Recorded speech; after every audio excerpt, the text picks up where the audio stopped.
11번째 강의입니다. 흥선대원군의 내정개혁과 문호개방. 지난 시간 세계사 속에서 근대가 형성되는 과정을 살펴봤는데요. 동쪽 끝에 있는 조선에도 근대의 바람이 불어오게 됩니다. 흥선대원군은 근대를 맞이하기 위한 내부개혁과 근대적 개항을 요구하는 외부 세력에 대응해서 자신만의 정책을 추진해 가는데요. 흥선대원군에 대한 삶과 그의 시대를 먼저 살펴보고 그의 개혁의 내용과 문호개방 정책에 대해서 논해 보도록 하겠습니다.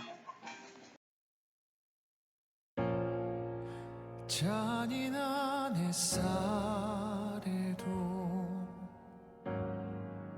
그 봄은 아름다웠어. 숨죽인 들판 위로 꽃잎은 붉게 피어나 끝없이 긴 밤에도 나를 덮은 건 푸르름이라. 필요한 꿈이라도 다시 떠나리라. 모든 바람이 먼 날 그리움이 허락될 그날 거칠 게 없는 마음으로 널 부르리라.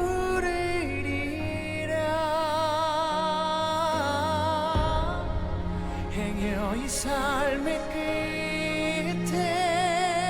끝에서 어쩌면 오지 못할 그날 잠들지 않는 이름으로 널 부르리라.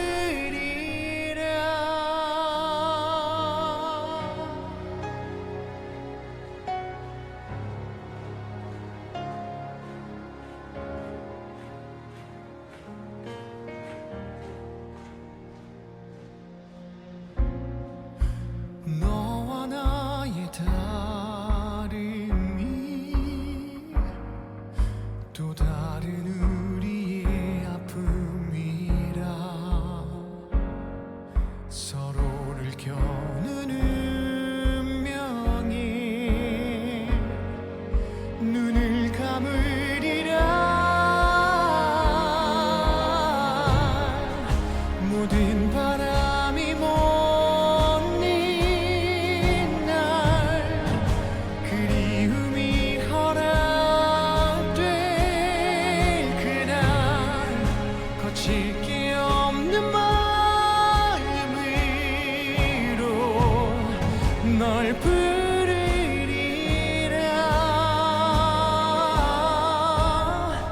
행여 이 삶의 끝에서 어쩌면 오지 못할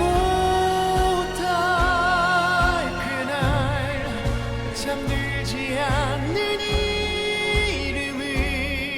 이름으로 널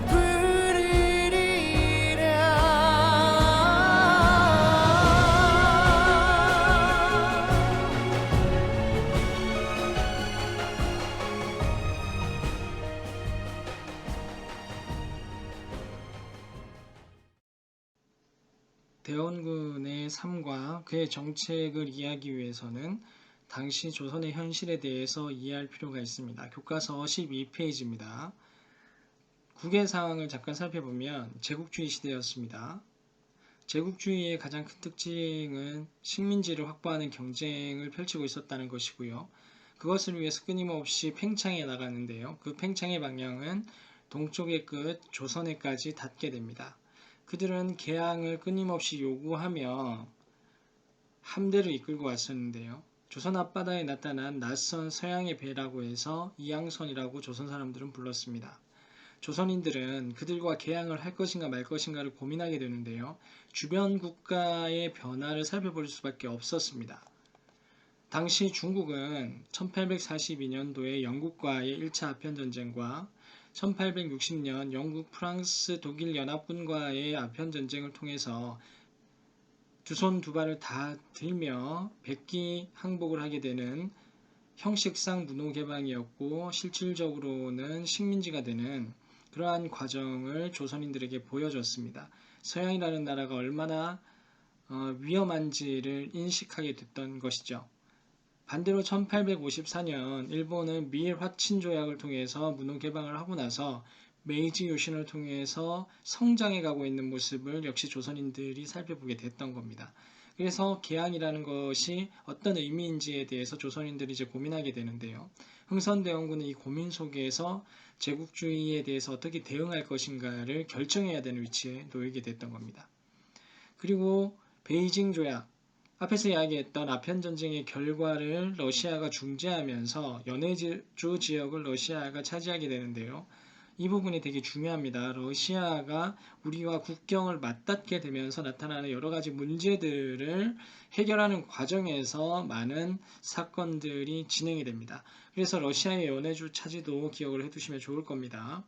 자, 국내적 상황을 잠깐 살펴보면요. 세두정치 시기였습니다. 세두정치 시기에 나타났던 여러 가지 정치적 문제를 2학년 때 배웠을 겁니다. 홍경래의 난과 임실 농민봉기가 일어나게 되는 배경이었죠. 정치 질서가 문란해지고 매간매직이 심해지고 그래서 백성들의 삶이 힘들어졌다는 거 기억하실 겁니다.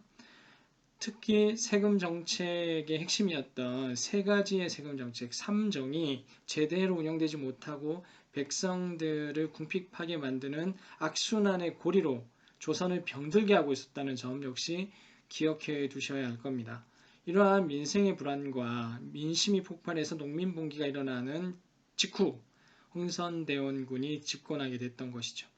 국외적으로는 제국주의의 팽창에 대응했어야 됐고요. 국내적으로는 병든 조선을 치유해야 됐던 그 상황에 흥선대원군이 놓여져 있었던 겁니다. 조선의 현실에 대해서 살펴봤습니다. 조선이 가진 시대적 과제와 병든 조선을 치유하기 위해서 흥선대원군은 내부적인 정치개혁이 필요하다고 생각을 했습니다. 내부적인 정치개혁, 내정개혁의 내용을 교과서 12페이지를 통해서 상세하게 살펴보도록 하겠습니다. 흥선대원군이 필요하다고 생각했었던 개혁의 첫 번째 타깃은 정치 파트였습니다. 조선의 정치 질서가 문란해지고 정치 질서가 문란해짐에 따라서 조선이 위태로워졌다고 판단했었던 대원군은 정치 개혁을 위해서 세도 정치를 타파해야 된다고 생각을 했습니다. 특정 가문에 의해서 모든 권력이 집중이 되고 그들에 의해서 좌지우지되는 시대적 상황, 이것이 조선이 처한 가장 큰 위기라고 판단을 했었던 것이죠. 당시 세도 가문은 안동김씨 세력이었고요. 안동김씨 세력을 제거하기 위해서 라이벌이었던 풍량조씨와의 연대를 모색합니다. 그리고 새로운 흥선대원군의 측근 세력들을 키워내기 위해서 사색 당파를 가리지 않고 인재를 등용하는데요. 능력에 따른 인재 등용의 방침을 세우게 됩니다. 이 부분이 되게 중요한데요. 권력의 구조를 끊임없이 재생산해 낼 수 있는 구조적인 문제, 즉 비변사라는 기관을 통해서 세도 정치 가문들이 자신들의 권력을 끊임없이 재생산해 내는데요. 바로 이 기구를 타파해야만이 흥선대원군이 물러나더라도 장기 지속적으로 조선의 문제를 해결할 수 있다고 판단을 했었던 겁니다. 비변사의 권한을 축소시키는데요. 비변사는 여러분들 배웠듯이 조선 중기 때 전쟁을 수행하기 위해서 임시로 만들어진 기관이었다가 후기로 가면서 점점 상설기구로 바뀌었던 기구였었죠. 의정부의 기능과 군사적 역할을 하는 상군부의 기능이 비변사의 통합이 되고요. 여러 가지 언론기관부터 해서 핵심 기관들이 다 비변사로 통합이 됩니다. 그래서 모든 결정권이 비변사에서 이루어지고 비변사의 인사권을 장악하거나 비변사의 중요 요직을 차지하게 되면 권력을 집중시킬 수 있었습니다. 그래서 비변사는 특정 가문의 권력이 집중될 수 있도록 구조적으로 뒷받침해주는 기관이 됐던 것이죠. 흥선대원군은 정확하게 파악하고 있었던 겁니다. 그래서 비변사를 본래적 기능으로 분산시킵니다. 의정부에게는 의정부 기능을 다시 되돌려주고요. 군사 기능은 상군부에 다시 돌려줍니다.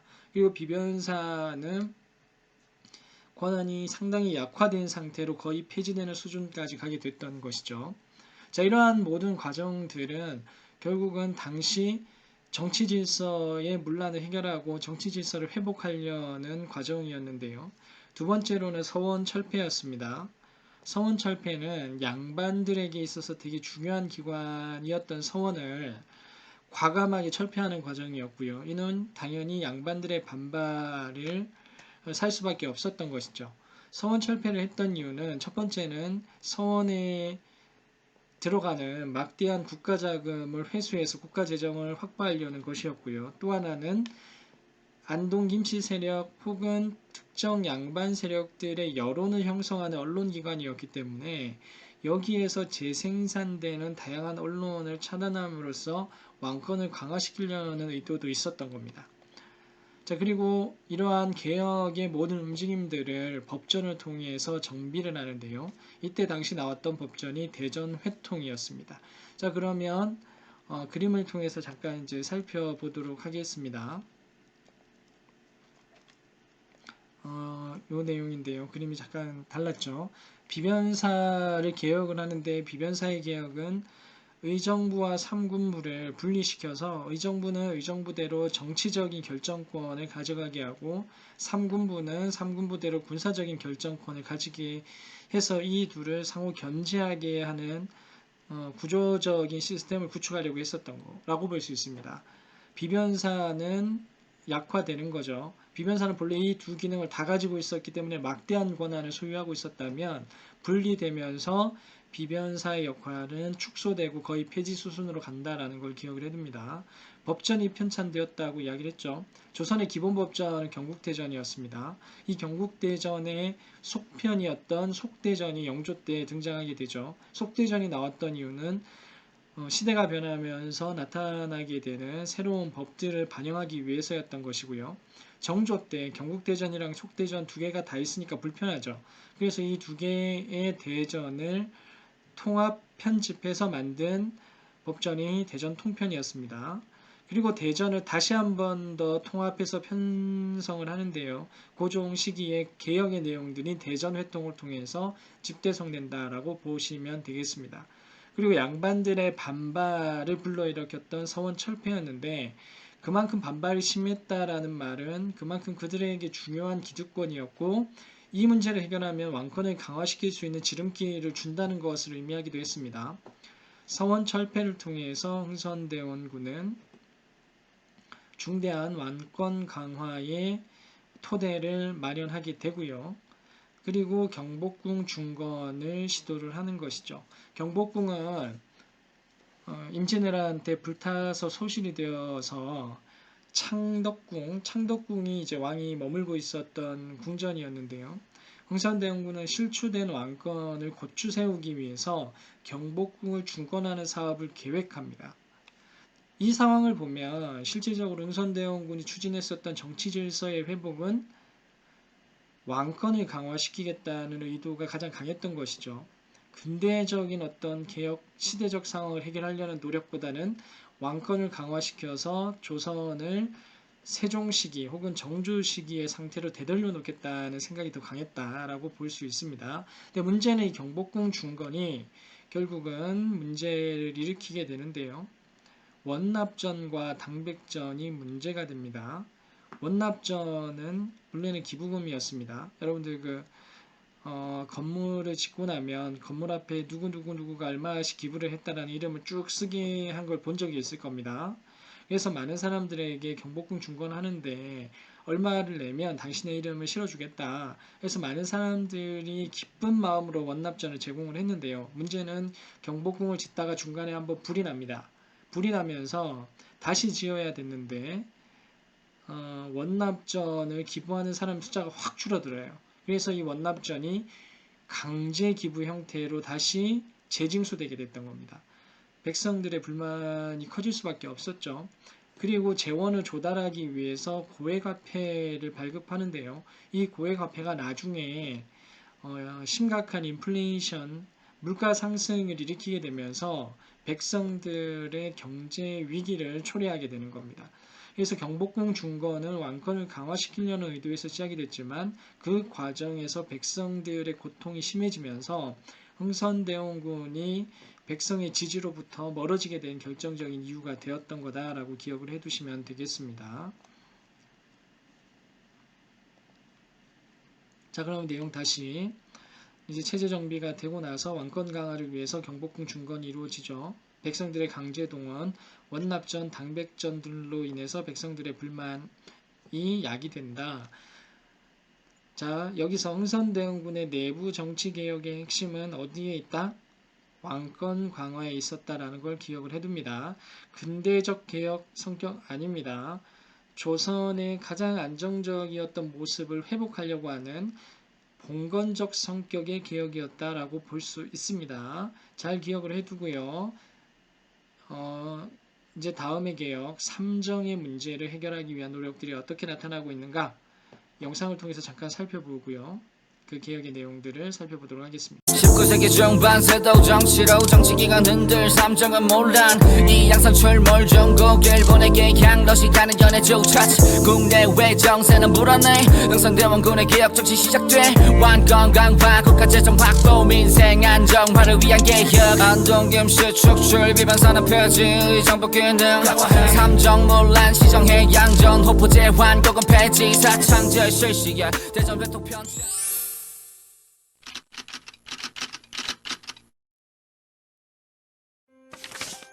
조선 후기 농민들을 극심하게 괴롭히는 것이 있었으니 그것은 바로 삼정. 삼정이란 전정, 군정, 환정을 가리키는 말입니다. 먼저 전정이란 토지에 대해 매기는 세금을 말하는데요.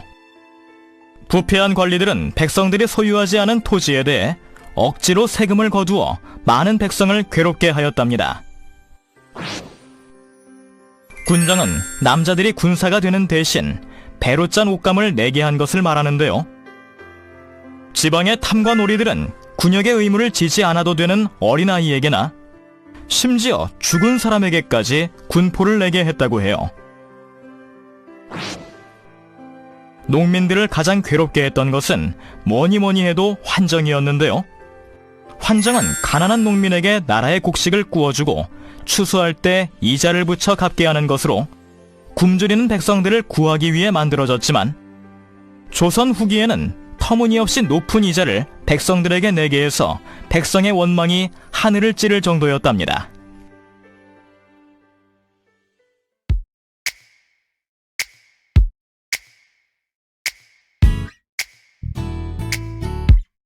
흉년에는 관에서 구휼이라는 쌀을 풀어 백성을 구제해야 했는데 이때 빌려간 쌀은 다음에 추수 때 꼭 법정 이자를 붙여 갚아야 했다.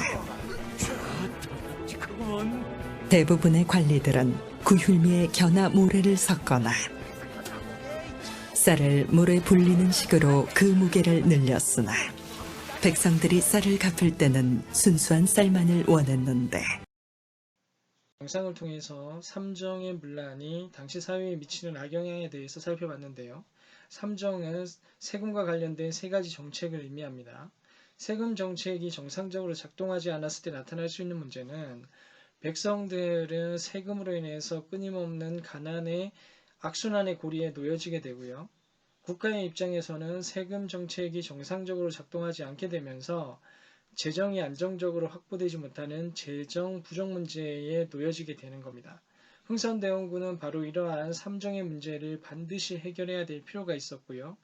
대원군이 삼정개혁을 통해서 얻고자 했던 것은 1863년부터 진행됐던 임술 농민 봉기 후에 악화된 민심을 어떤 형태로든 수습할 필요가 있었고요. 두 번째는 세금 정책을 정상적으로 작동하게 함으로써 안정적으로 국가 재정을 확보할 필요가 있었던 겁니다. 물론 흥선대원군에게는 전자보다는 후자가 더 필요한 요소였겠죠. 승선대원군은 세 가지 세금 정책을 정상화시키는 노력을 시도하는데요. 첫 번째는 전정이었습니다. 가장 기본이 되는 세금이고요. 토지와 관련된 세금 정책입니다. 원칙은 토지 소유주에게 세금을 매기는 거였는데요. 조선시대에는 바로 토지조사가 제대로 이루어지지 않았기 때문에 토지 주인이 불명확했습니다. 그래서 토지를 가지고 있지 않은 사람들이 세금을 내야 되는 상황이 생기기도 했고요. 그래서 국가는 임시 방편으로 마을 단위로 측정 가능한 토지 면적을 정하고 그 마을에서 그 면적만큼 토지 주인이 명확하지 않기 때문에 그 마을 단위로 세금을 내게 했었던 겁니다. 그렇게 되다 보니까 실제로 토지를 가지지 않고 있는 가난한 농민들이 주인 대신에 세금을 내야 하는 경우들도 있었고요. 마을의 토지 장부를 거짓으로 꾸며서 더 많은 세금을 내게 하는 탐관오리의 횡포에 의해서 역시 세금이 가중되는 현상들도 나타나게 됐던 겁니다. 그래서 토지 조사를 명확히 하고 그 마을의 토지 면적을 정확히 규정하고 토지 주인을 정확하게 파악해서 국가 재정도 안정적으로 확보하되 부당하게 세금을 내는 사람들의 숫자를 줄여주고 농민들의 부담도 줄여주려고 했던 겁니다. 전정은 토지 조사를 정확하게 파악하는 것, 그리고 대토지 소유자들이 숨긴 땅 이런 것들을 다 제대로 확보해서 세금원을 충족하는 방식으로 개혁이 추진이 됩니다. 훌륭한 정책이었죠. 두 번째는 군정이었습니다. 사실 농민들에게 있어서는 이 군정이 되게 큰 고통 중의 하나였었는데요. 조선시대 때 임진왜란을 거치면서 모병제로 바뀌게 되죠. 군대를 가는 대신에 군사적 임무를 세금을 내는 방식으로 대체하는 형태였습니다. 그래서 군역을 군포로 대신 세금으로 납부를 했었는데요. 조선 후기로 가면 갈수록 세금원 파악이 제대로 되지 않으니까 마을 단위로 세금을 매기게 됐던 겁니다.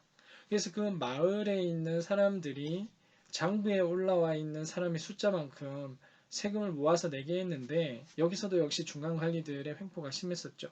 실제로 없는 사람들의 인원수를 장부에 적어놓고 그 세금을 내게 했고, 그래서 나타났던 문제들이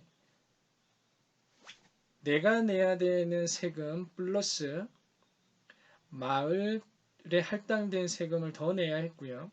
플러스 장부상에 부과되어져 있는 거짓 인원의 숫자까지 세금을 계속해서 내야 되는 그런 악순환들이 만들어지게 됐던 겁니다. 그래서 정부는 이러한 악순환의 고리를 끊기 위해서 여러 고민들을 하게 되는데요. 영조 시기부터 끊임없이 제기됐던 여러 대안들이 있었는데 실제로 양반들의 반대로 인해서 실패로 끝이 났습니다. 양반들은 세금을 내지 않는 사람들이었죠.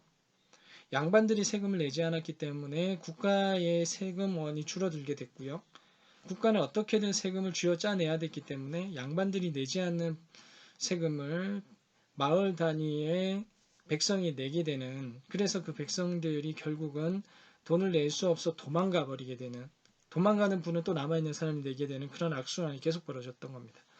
그래서 정부는 고민을 하죠. 누구에게도 세금을 내게 하는, 양반에게도 세금을 내게 하는 형태의 세금 제도로 세금 방식을 바꿉니다.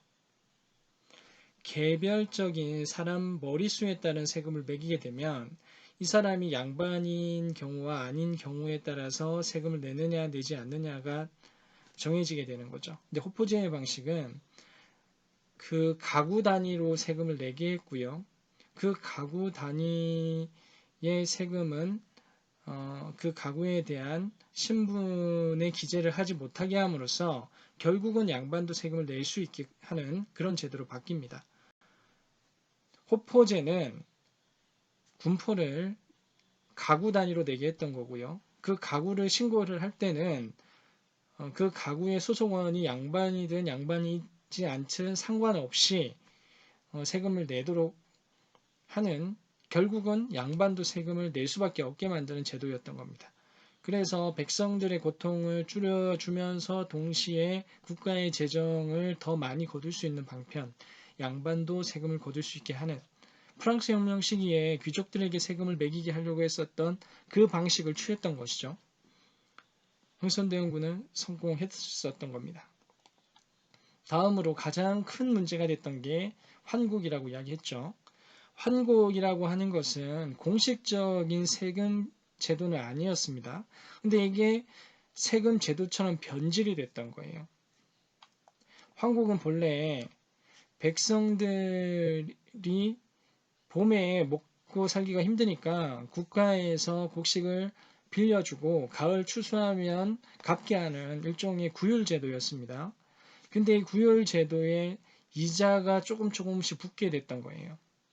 그리고 환곡을 운용하는 정부기구는 그 이자를 이용을 해서 정부기구를 운용하고 거기서 나오는 이익을 그 기구에 소위 이야기하는 서리들의 월급으로 이렇게 부여를 했었는데요. 환곡의 이자가 높아야 서리들의 월급도 높아지겠죠. 환곡의 이자가 높아야 뒤로 이렇게 착복할 수 있는 돈도 높아지겠죠. 그래서 환곡의 이자를 이용을 해서 백성들을 괴롭히는 경우들이 상당히 많았었는데요. 특히 중간 관리층들, 관하에 있는 관리들의 횡포가 극심했습니다.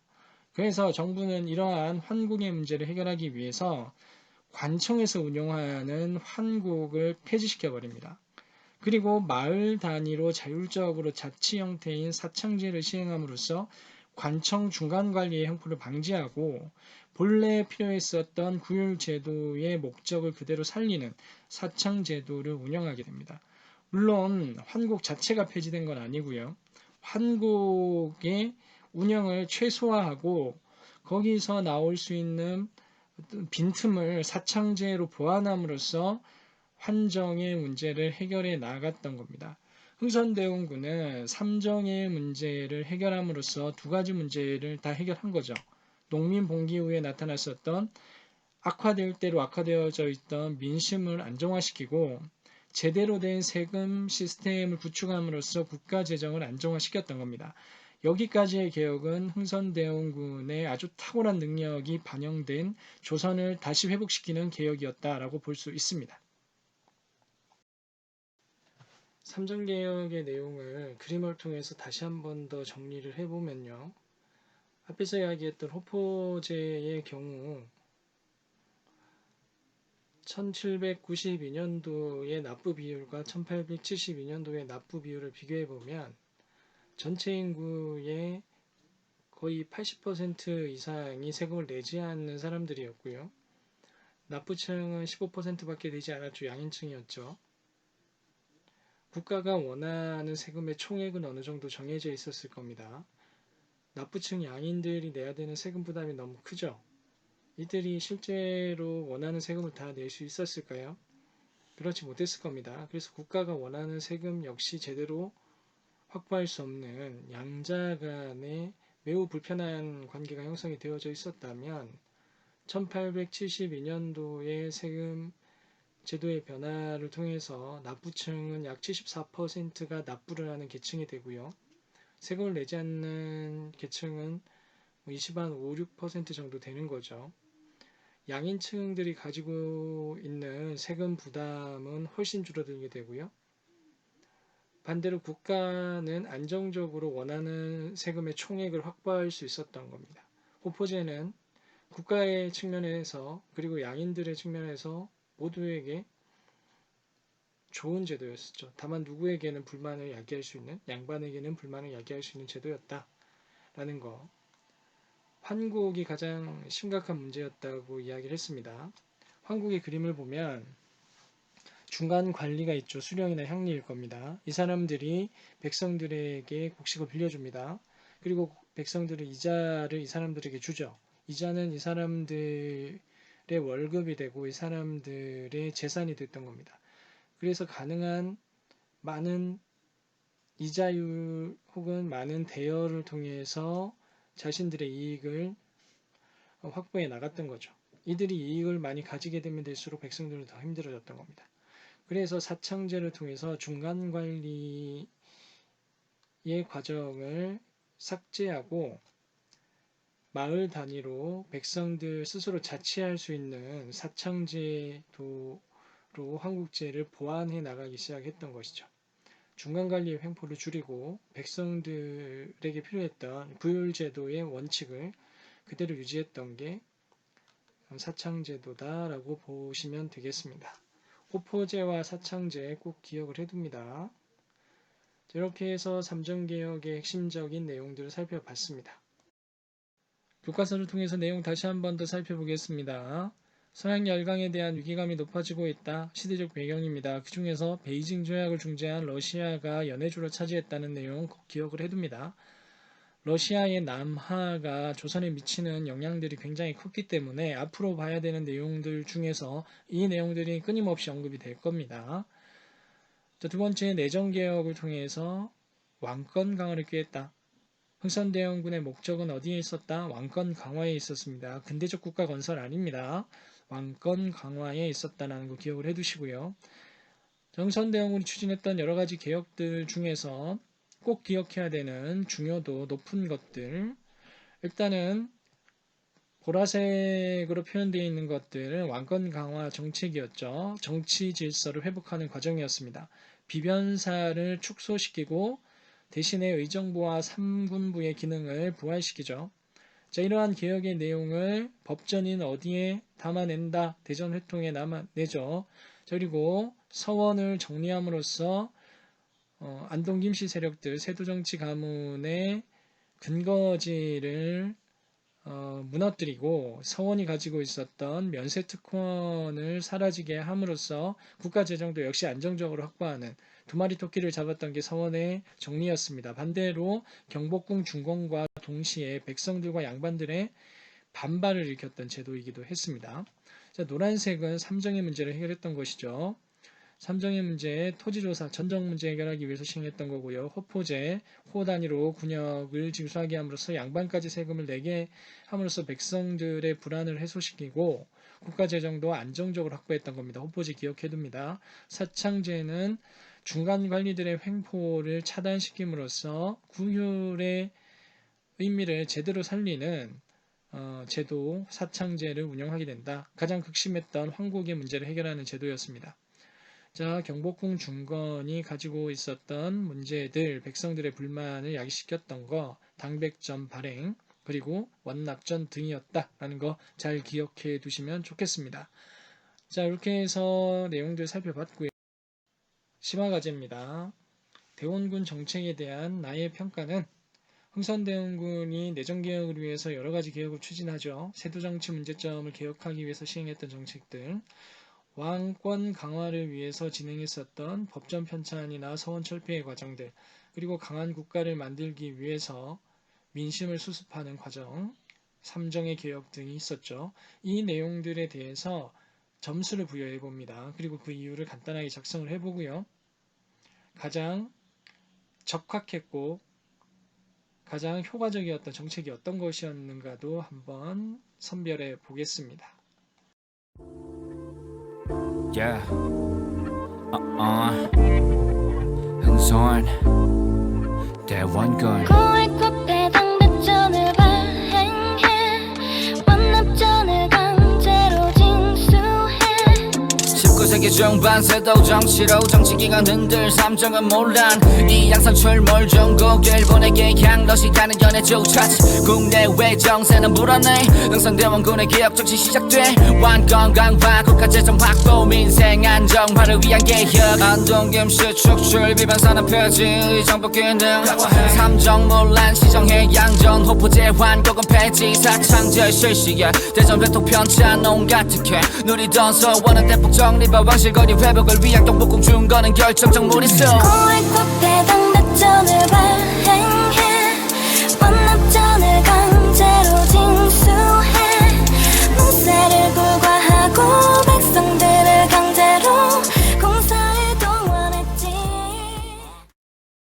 영상에서 제시한 대로 PMI 플러스 마이너스 인터레스트 의 내용을 작성을 해주시고요. 그것에 대한 총점을 부여를 해주시면 되겠습니다. 작성한 학습지는 사진을 찍어서 업로드 해주시면 되겠습니다. 11강 흥선대원군의 내정개혁 수업 마치도록 하겠습니다.